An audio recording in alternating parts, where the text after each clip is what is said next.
গতকালকের ওয়েদারটা ছিল একদম মেঘলা, তাই আর ছাদে উঠিনি। সকালবেলায় ঠিক করলাম বাড়িতেই একটু ওয়ার্কআউটটা করে নিই। আজ ল্যাপটপটা চালিয়ে তাই কতগুলো এক্সারসাইজও আমি শিখে নিচ্ছিলাম। আর এই ধরনের ওয়ার্কআউটগুলো কিন্তু খুবই এফেক্টিভ। এরপরই তাড়াতাড়ি রেডি হয়ে আমরা বেরিয়ে পড়লাম বর্ধমানের উদ্দেশ্যে। ও হ্যাঁ, আমার সাথে ছিল মুন্নি আর মুন্নির মা।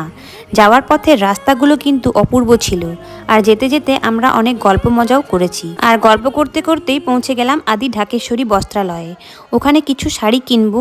সব শাড়িগুলো তোমাদের দেখাতে পারছি না, পরে কোনো একদিন দেখাবো। শাড়ি কেনার পরই আমরা চলে গেলাম চিপ অ্যান্ড বেস্টের বিরিয়ানি খেতে। ওখানে শুনেছি বিরিয়ানি খুব ভালো বানানো হয়, আর প্রচণ্ড জোরে খিদেও পেয়েছিল। আর বিরিয়ানিটা করেও ছিল খুব গরম। যদিও বিরিয়ানি আমি হাতে খেতেই পছন্দ করি, বাট বিরিয়ানিটা ভীষণ গরম ছিল। আর সাথে ছিল আমাদের চিকেন চাপ। চিকেন চাপটা আমি টেস্ট করিনি, কারণ বিরিয়ানি আমার এমনি খেতেই ভালো লাগে। বিরিয়ানিটা খুব মজা করেই খেয়েছিলাম। ভিডিওটা ভালো লাগলে লাইক, শেয়ার, সাবস্ক্রাইব করে দিও। টাটা।